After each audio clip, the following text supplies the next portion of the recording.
Hər vaxtınız xeyir, dəyərli izləyicilərimiz. Bugünkü mövzumuz aktual mövzulardan biri. Mənim övladımın boğaz yaxud burun əti var. Bunu kəstirməliyəmmi, kəstirməməliyəmmi, yoxsa bu nə qədər ziyandır? Ümumiyyətcə bu burunda və boğazda olan ətlər, belə deyək də, bizə faydalıdırmı, yoxsa deyilmi? Bu mövzuda bizə yardımcı olacaq Kamil Süleymanov, qulaq, burun, boğaz həkimimiz. Doktor, hər gələn pasiyentin birinci sualı olur. Doktor, bir dənə boğazına baxaq. Boğazında artıq ət varmı? Yəni yazığın adı artıq ət qalıb. Halbuki belə deyək də, limfoid orqanlardan, immun sistemin bir orqanlarından bir hissəsidir. Bu barədə gəlin başlayaq ki, ümumiyyətcə bu orqanlar nə funksiya yerinə yetirir və ondan sonra artıq etap-etap araşdırarıq ki, hansı anlarda biz lor həkiminə müraciət eləməliyik ki, əməliyyata gedək, getməyək və s. və ilaxır. Doktor, qeyd etdiyiniz kimi əslində bu boğaz ətləri, burun əti artıq ət deyil. Anadan gəlmə bütün insanlarda bu ət olur. Yəni ət dediyimiz elmi dildə biz buna limfoid toxuma deyirik və bu limfoid toxumalar insanda immunitetin bir hissəsidir. Yəni bunlar artıqdan, ümumiyyətlə insan orqanizmində artıq bir şey yoxdur.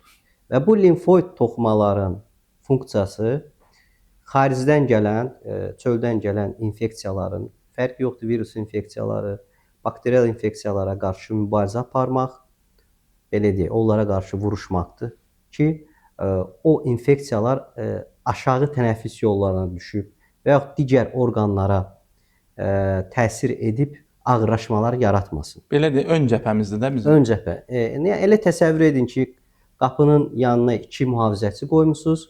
O mühafizəçilər çöldən gələn düşməni içəriyə buraxmır. Amma o mühafizəçilər artıq xəstədirsə, öz vəzifələrini yerinə yetirə bilmirlərsə, artıq burada problemlər başlayır. Ağrılaşmalar başlayır. Onda belə çıxır ki, bizim burun və boğaz ətimiz əslində faydalıdır. Əlbəttə. Belə deyək də, ədəbiyyat yazır ki, 5 yaşına qədər uşaqlarda burun və boğaz əti hipertrofiyalı ola bilər, yəni iri ola bilər. Adətən də biz sizə göndərəndə də pasientlər bunu öncədən deyirik. Biz görə bilmirik təbii ki, orada neçənci dərəcədir, ya nə belə deyək də fəsadları var hal-hazırda.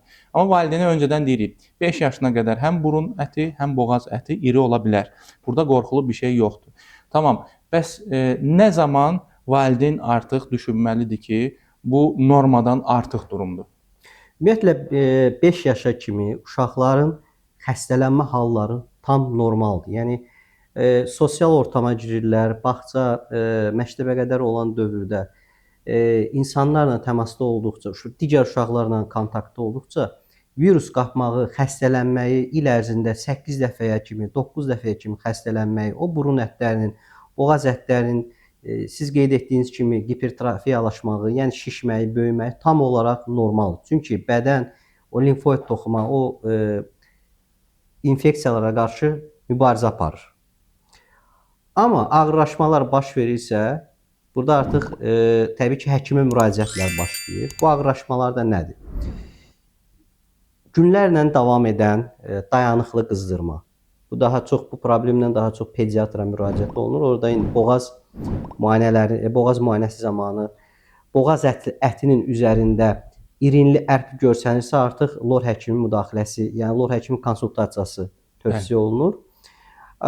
Normalda boğaz ətinin üzəri infeksiya zamanı qızartılı ola bilər, şişkin ola bilər. Amma artıq burada irinli bir ərk yaranırsa, ilk fikir kimi, yəni ilk fikir ondan ibarət olur ki, burada artıq bakterial infeksiyada bu məsələ, ikincili infeksiya kimi bakterial infeksiyada qoşulub bu məsələyə. Təbii ki, burada qan analizləri verilməlidir, iltihab göstəricilərinə baxılmalıdır və bu halın irinli ərkin olmağı il ərzində nə qədər olur? Burada say məsələsi önəmli olur.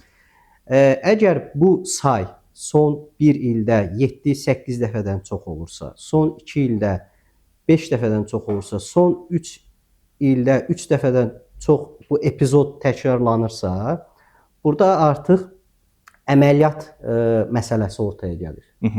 Burada söhbət boğaz ətindən gedir. Boğaz Hələ ki ətindən biz gedir. buruna gedib çatmamışıq. Aha. Tam olaraq boğaz ətindən gedir. Və Onda belə deyək də doktor. Ümumiyyətcə təbii ki buna qarşı çıxırıq həmişə ki öz başına antibiotik falan verilməsin. eynən. Biz əgər görürüksə ki, təbii ki bu pediatrlara aiddir. Boğazında aşırı dərəcədə dediyimiz kimi ərq falan varsa, zaten bizə aid olan hissəni mütləq hər dəfə yoxlamalıyıq.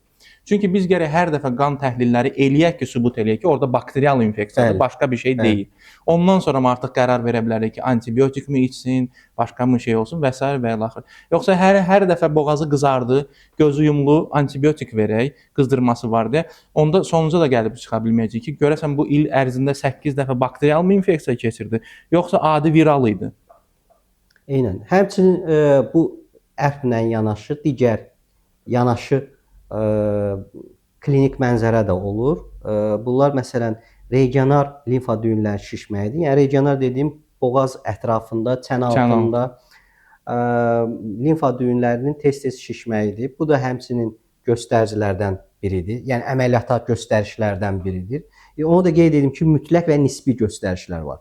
Mütləq göstəriş budur ki, artıq bir mənalı şəkildə o boğaz əti götürülməlidir. Nisbi göstəriş odur ki, yəni müşahidə altında saxlamaqla Müəyyən dövr. müəyyən o 1 ilmi, 2 ilmi müəyyən o yaş həddini gözləməklə, yəni 5 yaşa kimi nəzarət edib və 5 yaşdan sonraki 2 ili, yəni 6-7 yaşa qədər olan dövrə də baxmaq lazımdır ki, o xəstələnmə epizodlarında azalma var ya yox. Yəni o şikayətlər yenə davam eləsə, təbii ki, əməliyyat məsələsi yenə ortaya gəlir. Yəni, mütləq göstərişlər bayaq sadaladığım bu xəstələnmə epizodlarına baxırıq. Regional limfa düyünlərinin şişməyinə baxırıq. Periferik digər orqanlara, yəni boğaz əti digər orqanlara artıq toksik təsir göstərsə, yəni ağrılaşma verirsə, bu hansı orqanlardır daha çox? Oynaqlardır, ürəkdir, yəni tez-tez miokardit olursa və yaxud bir dəfə miokardit hal olubsa, bir dəfə bəli, böyrəkdə glomerulonefrit dediyimiz hal yaşanırsa, bu artıq əməliyyata birbaşa göstəriş sayılır. Burada çünki məsələ streptokok infeksiyasından gedir Bəli. və sonucunda revmatizma doğru gedirik. Miokarditi və oynaqları müşahidə etmək olur da, amma böyrək səssiz, belə deyək də, səssiz gedir və onun ortaya çıxmasına vaxt lazımdır. Ona görə şübhə varsa, bütün analizlərdən keçmək lazımdır ki, sonra başımız ağrımaz. Yəni bir sözlə burada geniş təhlillər aparmaq lazımdır və bunu valideynlər də anlamalıdır ki, valideynlər sual verməməlidir ki, yəni bu artıq analizdir. Yəni bunu uşağın sağlamlığı üçün edirik. Əməliyyat elədir ki, kəsdin, götürdün və salam.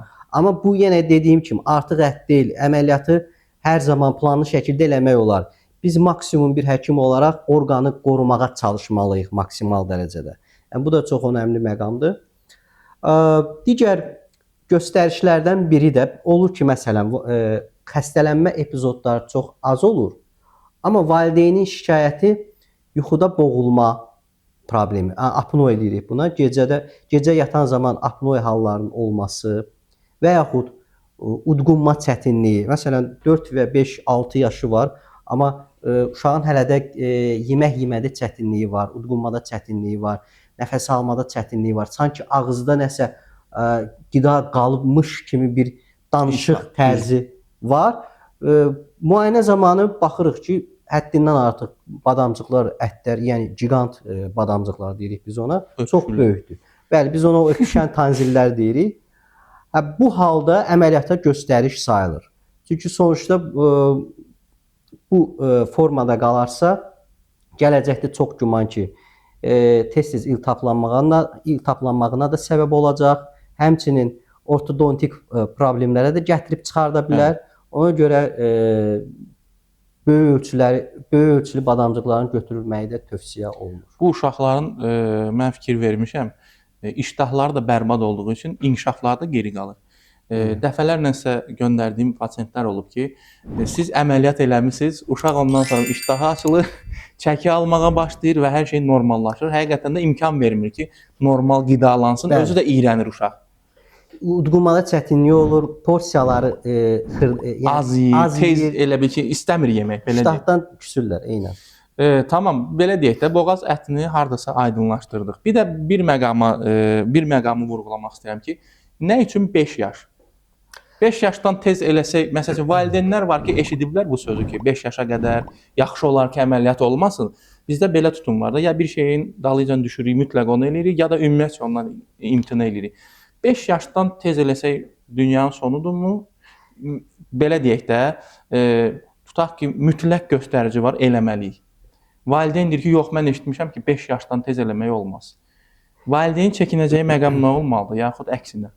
Belə deyək, son ədəbiyyatlarda, yəni son illərdə, son 15-20 ildə artıq o yaş həddi 5-4 yaş həddi gözlənilmir. Mütləq göstəriş varsa, uşaq həqiqətən boğaz əti tərəfindən və yaxud burun əti tərəfindən əziyyət çəkirsə, hətta 1 yaşından, 2 yaşından da əməliyyat eləyə bilirik. Son Azərbaycanı götürsək, son 20-25 ildə burun boğaz ətləri belə deyək, yerli anesteziya altında icra olunurdu. Burada qanama məsələləri olurdu deyə, uşaqda belə deyək, boğulma halı ola bilər deyə yerli anesteziya altında. Ona görə maksimum həkimlər, lor həkimlər çalışırdılar o müddəti 5, 6, 7, 8-ə kimi uzadırdılar ki, əməliyyat zamanı yerli anesteziya altında bir problem yaranmasın. Amma son dövrlər Azərbaycanda artıq bu əməliyyatlar ümumi anesteziya altında icra olunduğu üçün həkim olaraq biz o cərrahi əməliyyatı çox rahat şəkildə görə eləyirik. Ona görə elə bir problem yaşanmır. Həmçində əgər mütləq göstərişi varsa, yəni qeyd elədiyim kimi 1 yaşından da, 2 yaşından da əməliyyat eləmək mümkündür. Düzdür, hər zaman olmur bu əməliyyat, çox nadir hallarda olur. Yəni indiyə kimi praktikamda bir dəfə 1 yaşında uşaq əməliyyat eləmişəm, 3 dəfə də 2 yaşdan yuxarı, 2-3 arası eləmişəm. Yəni lazım olsa əlbəttə eləyə bilirik. Yəni imkanlarımız var. Yəni tibbi hal-hazırda həm avadanlıq baxımından, həm anesteziya baxımından o imkan var. Əla. Keçək burun ətinə. Bəs burun ətlərinin götürülməsinə göstəriş nədir? Burun əti də yenə dediyim kimi limfoid toxuma sayılır. Təbii ki, burada da mütləq göstərişlər var. İlk klinik əlamət, hansı ki, bunu valideyn də müşahidə eləyə bilər. Uşaq sağlam vəziyyətdə ağzı açıq yatırsa və bu xoruldama ilə yanaşı müşahidə olunursa, gecə çox narahat yatırsa, yerində vurnuxursa, gecə tərləmələri olursa, təbii ki, tərləmə tək ona bağlı olmaya da bilər. Sürətli nəfəs alırsa, bu artıq bir işarədir ki, burun ətinə baxılsın. Və burada təbii ki, pediatr da yönləndirmə verir. Çünki bəzi valideynlərin anlayışı olmaya bilər, bu təbii bir haldır. Doğru. Pediatr yönləndirmə verir. Biz lor həkimi olaraq, endoskopik olaraq və yaxud endoskopiyada endoskopik müayinə zamanı uşaq özünü adekvat aparmırsa, bizim köməyimizə rentgen çatır. Rentgen vasitəsilə də bu adenoid toxumasının ölçüsünü təyin edirik. Burada ölçü məsələsi çox önəmlidir. Dərəcələrə bölünür. 1-ci, 2-ci, 3-cü dərəcə. 3-cü, 4-cü dərəcə ağzı açıq yatmağa, xoruldama kimi şikayətlər verməyə əsas verir. Yəni ölçü baxımından sağlam vaxtı. Söhbət sağlam vaxtından gedir. Çünki burun belə deyək də bizim burnumuzun önündə də 2 dəlik var. Arxasında da 2 dəlik var. O burun əti arxadakı o 2 dəliyi 50%-dan yuxarı qapıyırsa artıq şikayətlər başlayır. Ağzı açıq yatma, xoruldama bunu bildik. İkinci, tez-tez yuxarı tənəffüs yollarının infeksiyalarının təkrarlanmağı, sinusit əlamətləri. Burunda danışma halları, buna biz hiponazal nitq deyirik. Bəli. Qeyd elədiyiniz kimi asitlərin təkrarlanmağı, il ərzində 3 dəfədən çox asit təkrarlanırsa, burun ətinin ölçüsü 3-cü, 4-cü dərəcədirsə, artıq gözləmirik. Yenə 1 yaşından, 2 yaşından adenoidektomiya, yəni burun ətinin xaric edilməsi əməliyyatını icra edə bilirik. Yəni bu hallar mütləq göstəriş sayılır. Burun ətinin 3-cü, 4-cü dərəcədə olması, tez-tez təkrarlanan asitlər, burun tənəffüsünün pozulmasına bağlı burunda danışma halı və bu hal qalarsa, yəni bu mənzərə qalarsa artıq 5, 6, 7 yaşından sonra üst çənə quruluşunda deformasiyalar başlayır. Dişlərin aralanması, dişlərin aralanması, üst çənənin qabağa önə gəlməsi. Çünki hava özünə yer axtarır. Tipik adenoid sifəti deyirik biz buna. Bu hallar təbii ki, mütləq göstəriş sayılır. Bir də bizdə ən çox problem yaradan uşaq. Problem deyəndə uşaq neynəsin bu barədə? Allergiyalı uşaqdırsa, il boyu ödemli burun, il boyu axıntı, yəni daha çox mane olur. Bir də valideynləri maraqlandıran bəzi suallar var, bizə verilən suallar. Burun ətini əməliyyat edəndən sonra təzədən əmələ gəlmə riski, yaxud boğaz ətini. Çox yaxşı bir məqama toxundunuz. Bu sualları valideynlər də mənə verir ki, doktor, bunun əmələ gəlmə ehtimalı nə qədərdir? Hal-hazırda burun ətinin əmələ gəlmə ehtimalı sıfırdır. Çünki əməliyyatlarımız niyə? Çünki əməliyyatlarımız ümumi anesteziya altında olunduğu üçün biz əməliyyat sahəsini vizual olaraq tam gördüyümüz üçün o əti oradan tam olaraq qaşıyıb götürürük və lazımdırsa əgər bipolyar koagulyator dediyimiz və insanların da lazer el arasında lazer kimi tanıdığı o alətdən istifadə edərək koagulyasiya edib, yəni yandırıb əməliyyatı tam bitiririk. Onda belə çıxır ki, təkrarlayan bir adenoid varsa, əməliyyat səhvidir. Bəli, təkrarlayan adenoidlər varsa, o deməkdir ki, tam təmizlənməyib. Tam təmizlənməyib. Bir də əvvəllər indi də əslində olunur. Yerli olaraq adenoid əməliyyatı eləyəndə lor həkimi bir dəfəlik boğazına götürür. Yəni ağzın içindən o aləti salıb qaşıyıb götürürdü, amma yerində ət qalıb qalmayıb görmürdü. Onu görmürdü. Sadəcə olaraq hissiyatla barmaq salıb yoxlayırdı. O da biraz belə obyektiv sayılmır əslinə qalanda. O mənim özümdə də elə olub əslində. O ömürlük travmadır. O vaxtı bilirsiniz də uşaqları tutub sıxırdılar. Düzdür, məni sıxmadılar. Başa saldılar ki, tərpənsən qan axmadan öləcəksən. Mən də balaca uşaq olaraq ağlayırdım, amma səssiz ağlayırdım. O yadımdadır. Ağzımdan belə bir dəmir saldılar. Çaq belə ani çəkdilər.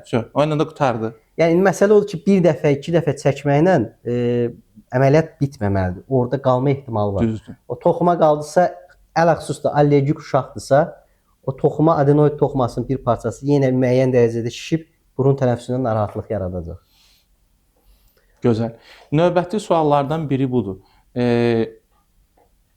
Ola bilsin ki, əməliyyat olunur. Valideynin istəyi gələ bilərmi ki, doktor, daha götürmüşkən boğaz ətində bir dəfəlik götür. Bu durumlarda nə edirik? Əgər elə bir Çünki bəzi uşaqlarda doğrudan da üzr istəyirəm, sözü kəsirəm. Görürük ki, boğaz əti iridir quruluş olaraq. Amma il boyu soruşuram nə qədər xəstələnir? 2 dəfə soruş deyirsən. Amma valideyn israrla deyir ki, daha eləmişkən bir dəfəlik bunu da eləyək. Yox, bizdə nəsillikcə hamı da belədir. Hamımızı kəsiblər, bunu da kəsək. Burada valideynin fikri belə deyək, önəmli deyil. Öz həkim olaraq biz öz praktikamıza, göstərişlərə, ədəbiyyata əsasən bu qərarı verməliyik. Bəli. Belə şübhəli durumlar olanda müayinə edirik, anamnezə baxırıq, bu xəstələnmə epizodları yoxdur, amma ölçü nisbətən böyükdür, amma yenə də bu apnoe şikayətləri, iştah falan normaldır. Bu zaman əməliyyat vaxtı o badamcıqları yoxlayırıq. Yəni biraz baskı edirik alətlə. Əgər badamcıqların içindən irinli tıxaclar çıxarsa, sarımtıl o axıntı, badamcıq daşları deyirik. Onlar çıxarsa, o zaman valideynə məlumat verilir ki, yəni xronik tanzillit əlamətləri var, irinli tıxaclar xarici oldu, məsləhətdir götürülməyi. Yəni bu məlumat verilir, okey verirsə, tamam, əməliyyatı icra edirik. Yəni eyni zamanda həm burun, həm boğaz ətini götürə bilirik. Mən düşünürəm ki, bugün bu mövzu ilə bağlı biz bütün qaranlıq və məqamları açıqladıq. Əgər ki, əlavəniz varsa eləyə bilərsiniz. Valideynlər də bu videonun altında yorumlara yaza bilərlər suallarını, doktoru taq eləmək şərti ilə. Doktor orada açıqlama verə bilər. Dəvətimizi qəbul elədiyinizə görə minnətdaram. Çox sağ olun. Ümidvaram ki, görüşlərimiz Davam daha davamlı olacaq. Təşəkkür edirəm. Sağ olun. Sağ olun.